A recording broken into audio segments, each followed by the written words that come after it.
Hey guys, it's Dan here at J&D Gardens. So we're here in Garden West and looks a little dreary in here. Grass is starting to come in, which is nice, and obviously our new Norway spruce has made it through the winter, looking amazing. But we had such a cold winter, and all of our kale cabbage has totally died. Now, in the past, we've had kale cabbage that survived the winter, no problems. Look at these, they're all shriveled up. I'm starting to get some more weeds.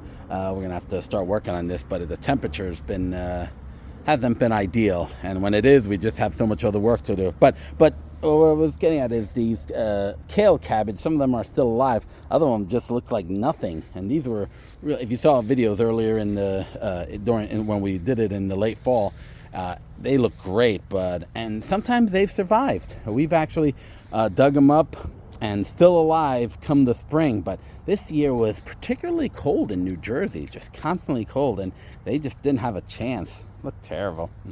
Not too happy about that, but a good sign that spring is coming, as all the weeds are coming, so we definitely have to address that. But the grass made it, and we redid our grass last year, so really happy, and it still feels pretty thick, and a lot more green is coming up. You can see around the perimeter, so that's always good. But yeah, unfortunately, I was hoping that the kale cabbage would survive a little bit. We have our fountains here all covered up to protect them over the winter. Yeah, look at that. Isn't that terrible? And you know what? Kale cabbage, when it starts rotting, it kind of smells. Smelling something. I wasn't sure what it was, but it's pretty terrible. So I can't wait to dig these up. And they're going to go inside the compost pile.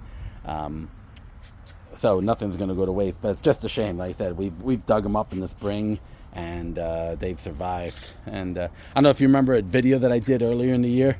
We had to have new gas lines dug in, and they had to go from the street to here underneath with like this mold that goes underneath it, and the guys had to dig up a big patch here. They did it as best as they can. It turned it over, and the sad part is, like I said, we just redid this grass last year. They had to dig this huge hole, and now it looks a little messed up, so I'll have to add some more seeds. But they did the best they can, kind of put it in place, and if I come to the front, the city came by and started fixing the front here. They cleaned up all the rocks and shale that was there and added some more seeds. So this should all be coming up, but you can kind of see where they did. I can't wait till they start paving the streets again, but at least all that's done, and it should look a lot better once this all grows in. So anyway, we will see. Later.